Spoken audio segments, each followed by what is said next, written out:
Olá! Hoje a gente vai explorar um desafio muito atual. Como é que se mantém um núcleo espiritual firme, estável, num mundo que parece não parar de mudar debaixo dos nossos pés? Vamos começar com uma sensação que, olha, talvez seja bem familiar para muita gente. Aquele cansaço, aquele esgotamento que chega rápido demais, seja com um trabalho, com um hobby ou até com as nossas próprias convicções. De onde vem isso? A fonte que a gente está analisando aqui conecta essa sensação a um conceito super interessante: a modernidade líquida. A ideia é que a gente vive numa época em que tudo que era sólido, valores, carreiras, até relacionamentos, parece que está derretendo, se tornando temporário, instável, trocável. Para a gente entender isso melhor, nossa jornada vai ter 6 partes. Primeiro, a gente vai entender o problema, essa tal de solução do centro. Depois, vamos dar uma olhada nas consequências disso. E, por fim, o mais importante, vamos explorar a solução e os passos práticos para colocar ela em prática. Ok, então, vamos começar pelo começo. Mergulhando nessa primeira parte para definir o que exatamente é um centro e o que acontece quando a gente perde ele de vista. O centro, sabe, não é só uma ideia vaga, no ar. É o princípio organizador da vida inteira. É o que dá sentido e direção.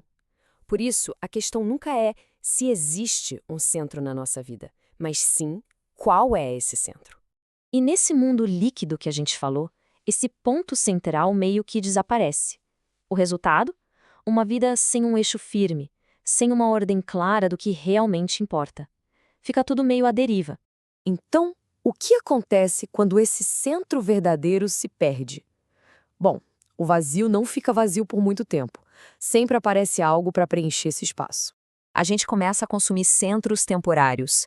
Por um tempo, o foco total pode ser o prazer, a busca por satisfação imediata. Mas isso cansa, né? Então o foco muda. De repente, o sucesso na carreira vira o grande motor da vida. E logo depois, quando isso também não preenche, a busca se volta para outra coisa. Talvez dinheiro ou reconhecimento social. Cada um desses se torna uma espécie de Deus funcional da vez, sabe? Só que um Deus temporário. E aqui está o pulo do gato, o motivo de todo esse desgaste. É que esses centros temporários são, por natureza, falhos. Eles não conseguem sustentar a vida como um todo. Eles são instáveis, dependem do nosso desempenho, exigem cada vez mais da gente e, no fim, o que eles entregam é uma vida fragmentada, cheia de comparação e exaustão. Vamos ver agora qual é o custo real, o impacto que essa troca constante de centros tem na nossa vida interior, na nossa parte espiritual e emocional.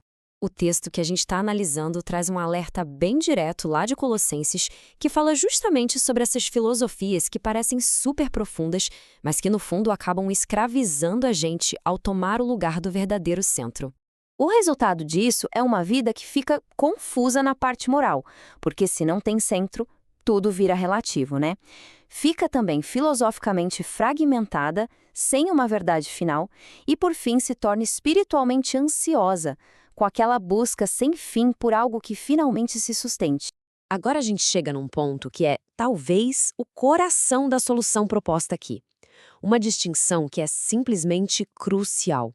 A diferença entre centro e tema. Olha só que diferença gigantesca. De um lado, Cristo como um tema.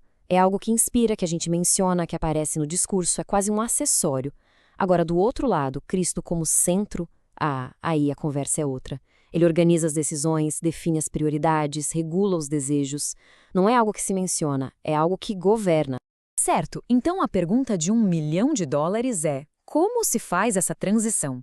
Como sair do tema para chegar no centro? A fonte que a gente está vendo nos dá um guia bem prático para essa jornada.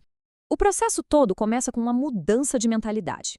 Primeiro passo, aceitar que a tentação de trocar de centro é constante. Isso é parte da condição humana. O segredo é a vigilância. Segundo, entender que o centro não se mantém sozinho no piloto automático. É uma decisão consciente e renovada, todo dia.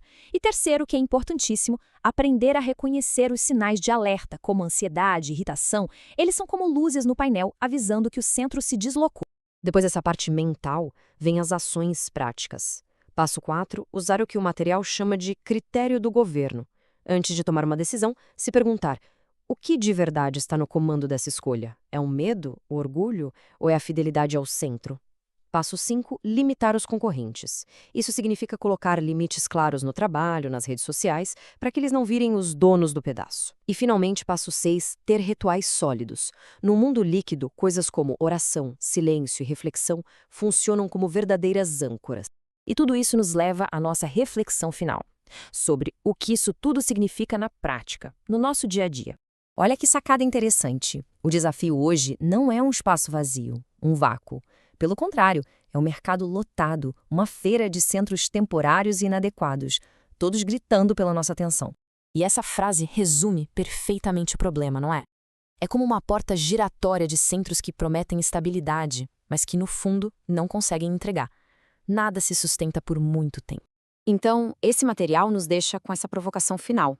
Maturidade espiritual não é nunca se desviar, mas sim escolher um eixo verdadeiro e, de forma consciente, deliberada, voltar para ele todos os dias. A grande pergunta que fica no ar é: qual eixo está sendo escolhido hoje?